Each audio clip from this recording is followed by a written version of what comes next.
Today we are going to read The Three Brass Pennies, which is a Chinese legend, and this is being retold by Augusta Hewell Stevens. This is found on page 10 of your Journeys in Literature and Nonfiction book. And if you look at the picture right here, you can see three pennies that are made out of brass. They have a hole in the middle. They were strung on, like a piece of rope or a piece of ribbon, something that would make it easy for the person to carry it around. And each of the pennies that look different were for different denominations, kind of how we have like a penny, a nickel, a dime, a quarter. So here we go, the three brass pennies. It is in the good old-fashioned way that this fairy story begins, as all such stories should. Once upon a time, and a very long time ago it was, in the faraway city of Wangpo, in that faraway country, China. Within the city lived a young man, Ah Fo, by name, who was poor in worldly goods, but of a rarely studious and thoughtful turn of mind. One fine day it chanced that he was walking through the forest outside the city, thinking deeply on existence and the universe in general, when he came suddenly face to face with a huge spider web stretched across the path, in whose silky meshes a bee was wound and struggling vainly to be free, while an ugly spider sat in the center and watched its fruitless or useless efforts.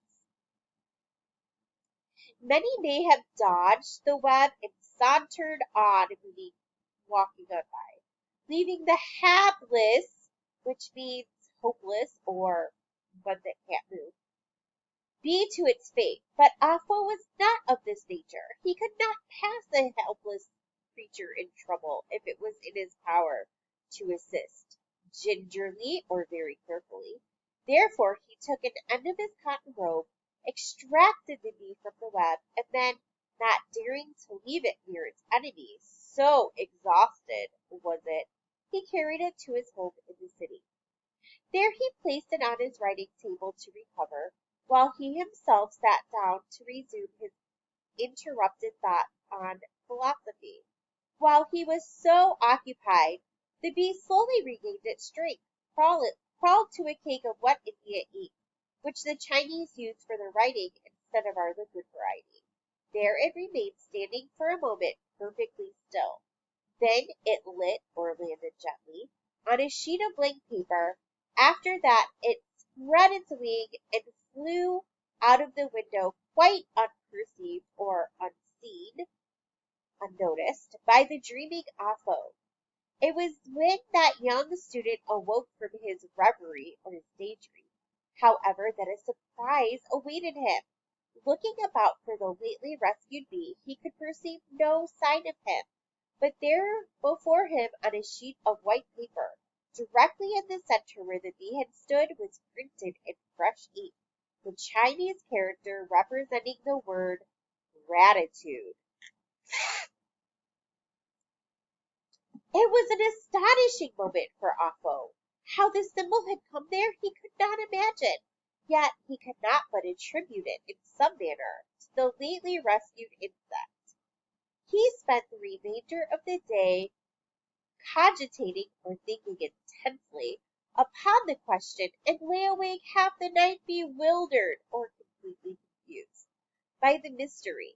Early next morning, however, a solution arrived, for a note was sent to him which read, "There is a reward awaiting you, Ah Fo, for mercy to a tiny creature in desperate plight. If you will call today at the fourth house on the street of the Purple Lantern."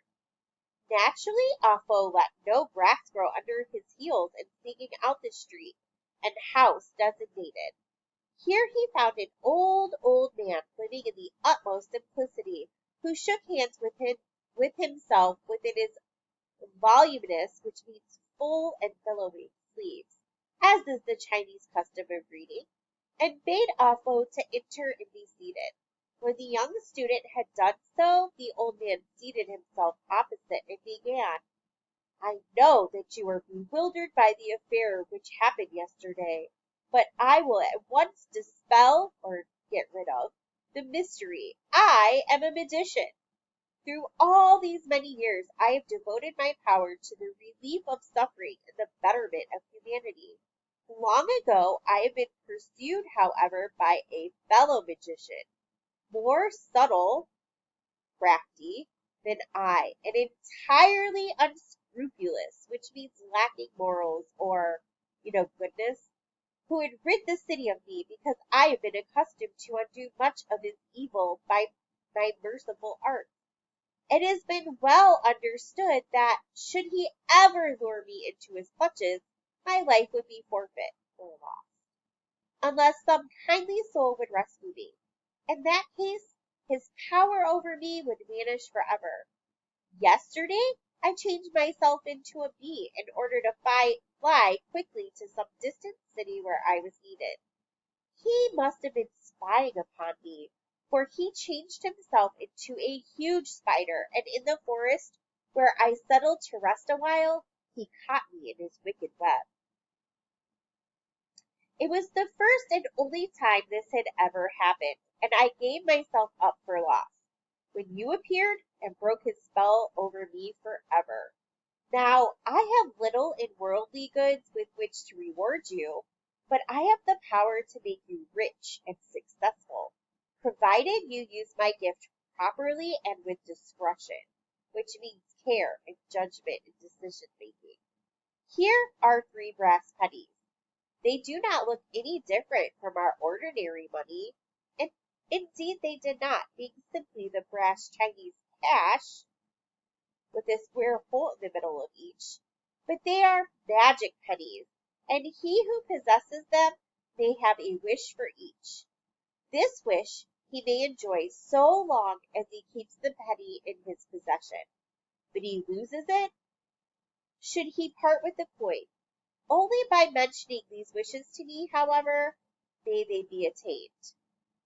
Then the magician spread out the 3 pennies before him on the table, and stared thoughtfully at Ah Fo through his great square horn-rimmed spectacles.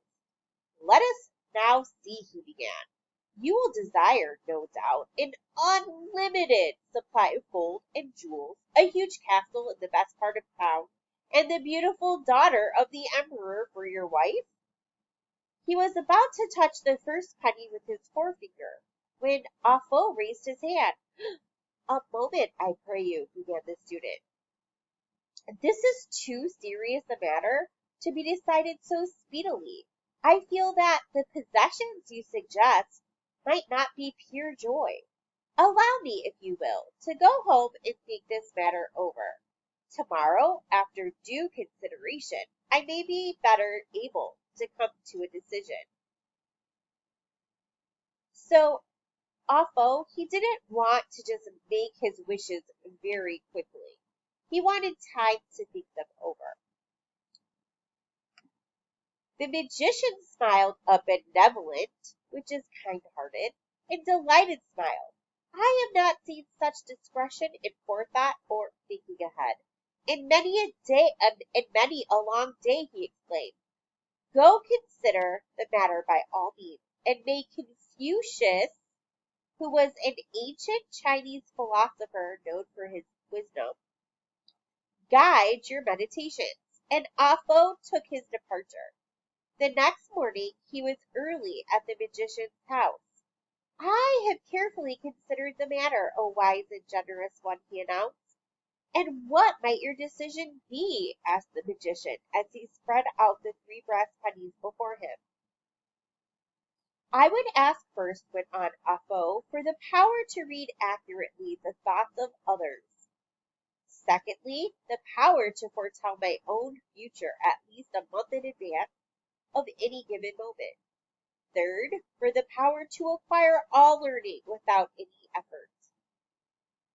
When he had finished, the magician sat back with a gasp, took off his spectacles and wiped them, but then put them on once more and stared at Apo in astonishment and not a little dismay.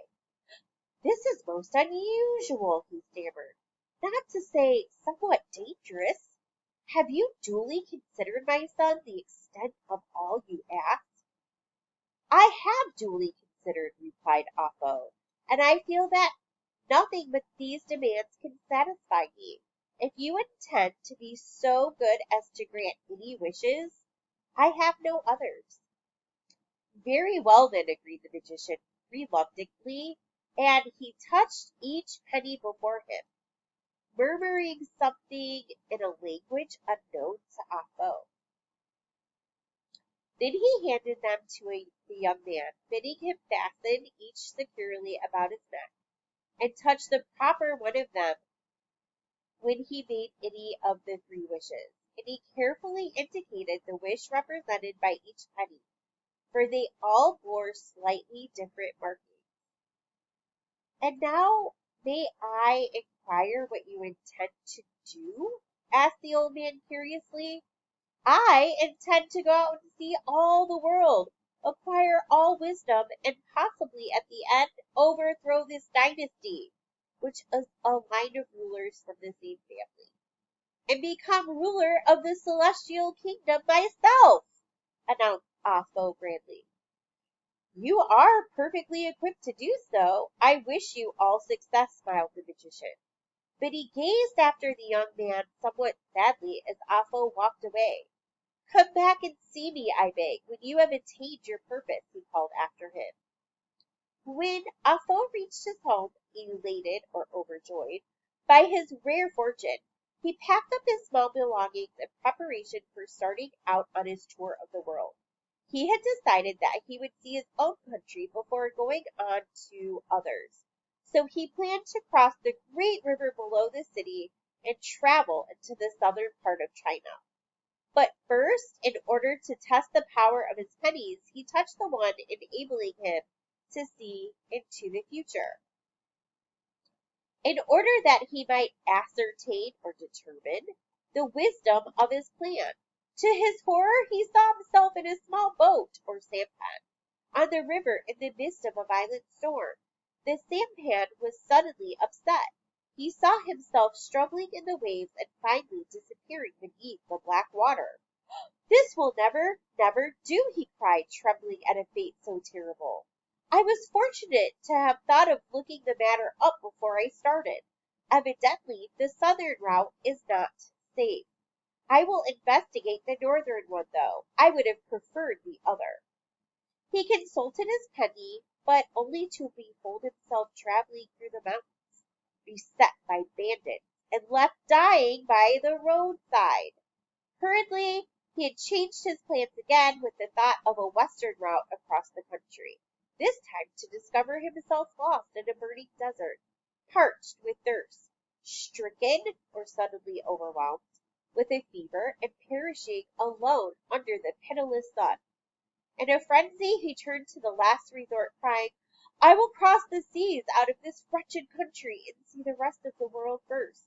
But again his prophetic, or predicting the future, penny revealed to him a vision of himself captured by pirates and set to work at the galleys, or where the ships move mostly by slaves at the oars. Pale with fright at the dangers he so narrowly escaped, Apo sat down to consider the matter. It is plain that fate does not intend me to carry out this part of my program at present, he meditated. Perhaps it is because I am not sufficiently equipped. Possibly it might be a better plan to acquire all wisdom first, and I will then be better prepared to conquer this kingdom when the time comes. Study was ever a pleasure to me, and there are some knotty problems that have baffled me of late. With my newly acquired power, it will be quite delightful to wrestle them. So he put his house in order once more, got out his books, and prepared for a tussle with a difficult mathematical problem. And as this was plainly the time to reach out the qualities of another of his magic pennies, he touched the proper one hopefully. To his delighted astonishment, He read in his mind the working out of the problem and its answers as plainly as though they were written out in the book before him. Now, this is truly wonderful, he cried. It has not taken me one moment to solve what I have been puzzling over for the past month. At this rate, I shall acquire all wisdom in a short week or so. Let us try another. He worked feverishly for a little less than an hour, at the end of which he found he had solved every problem in every branch of higher mathematics that had ever puzzled either him or any of the great mathematicians of the land. But strangely enough, the delight and elation of the feat had somehow vanished. "Ugh, it is almost too easy," he sighed. "It is like reading it out of a book, instead of achieving it after hours of painstaking and unsuccessful work. However, mathematics was never my favorite study. Let us try how it will work with other branches." All that day he spent over his studies with the assistance of the magic penny, discovering that the difficulties of each became as simple to him as the reading of a child's primer would seem to an old man. And more did the zest or the enthusiasm for the achievement of his wisdom and learning under these conditions slip away from him. At length he closed his books with a dissatisfied exclamation. "This power may prove to be very useful later," he mused or thought deeply, "but it has taken all the joy from study from me at the present time. Since the acquiring of wisdom is so easy, I need spend little time over it, I perceive. Perhaps it would be just as well for my next move to go about the city and visit my friends and try to find out what they think of me, so I can judge whom I may count upon as supporters when the time comes for me to overthrow the dynasty and assume my place as monarch." I just want to say really quick. So, as he doesn't need to study and he just knows everything, that would kind of be like playing a video game and not having, like, you just pass it. Like, you don't die, you solve the puzzles right away. That would kind of make the game boring. All right. Forthwith, he set out to visit his friend Tuan C, anxious to test the powers of the last magic penny. He found his friend with his family seated at the evening meal and was cordially, or in a polite and friendly way, invited by Tuan C to join them at the repast. Ah Fo was about to comply with real pleasure, for he enjoyed a well-spread table and congenial, which is friendly, company, when his fingers accidentally touched the third penny. Plainly as if it had been written on the wall before him, could he read the real inner thoughts of Tuan C. Thoughts which ran very much like this: "Oh, I hope that he has to go quickly. I hope that he cannot accept. There is so little of that dish of delicious bamboo tips. I do not want to share it. And I am weary tonight. I do not wish to talk. He will probably stay until midnight, and I am ready to drop with sleep." It was as if Ah Fo had been struck a blow in the face. He could not have imagined such duplicity, which is deceitfulness or being misled, in the heretofore absolutely cordial and devoted friend. And yet, quick on its heels, came the memory that he had not infrequently felt the same way himself. This reading of other people's minds certainly had its inconveniences. He hastily refused the invitation to dine, saying he had just dropped in to sit a few moments and must hurry on. Then, all the while fingering his third penny, he began to detail to his friend how easily he had solved that day some of the intricate or complicated problems they had often mused over unsuccessfully together. And he could not help but feel that Tuan C must be delighted and admire his success. Tuan C certainly lavished, or heaped generously, upon him in words all the praise he had hoped for. Yet the telltale penny kept revealing those horridly candid inner thoughts. What a conceited or full of oneself coxcomb Offbo is getting to be. I always realized that he could be tiresome, but he was never so much so as now. What do I care how many problems he has solved? I am only interested now in my work and my family. Oh, I wish he would go. I wish he would go. I wish he would go. Offo rose and bade his friend a goodbye that was almost a sob. Out in the street, tears so blinded his eyes that he could scarcely see his way home.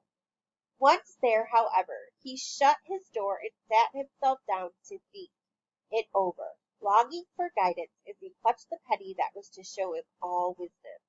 Scene after scene flashed through his brain, detailing to him where he had felt precisely the same toward certain friends, Swansea among them, when courtesy had demanded that he appear more cordial.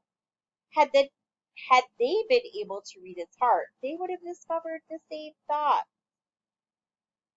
After all, we are all but human, he mused. Swansea is no worse than I, but what am I to do now? He spent the night in considering the question, and in the early morning, whoops, sorry about that, in the early morning sought once more the magician in the street of the purple lantern.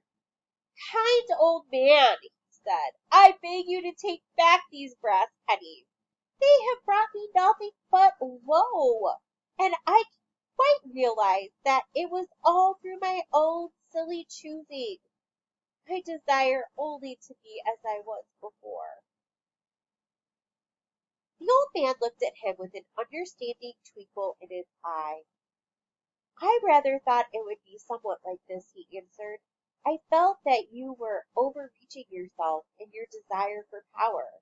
Better to have chosen the gold, jewels, the stately castle in the best part of town, and the beautiful daughter of our emperor.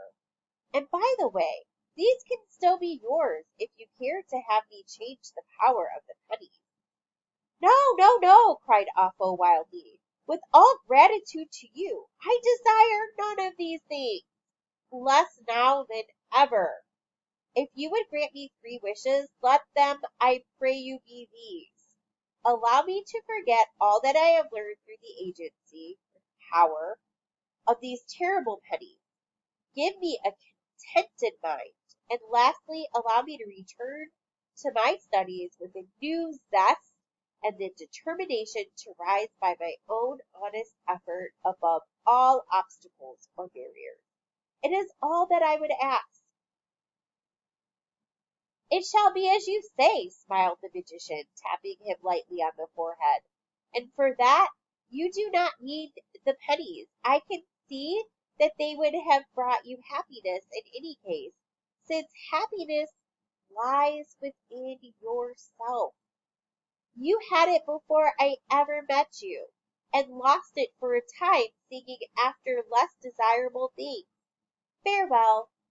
Offo went out into the street, a contented and happy man once more, and the magician, after thoughtfully considering the brass pennies for a time, took them in his hand, walked out to the bank of the river, and hurled them far into its deep engulfing tide.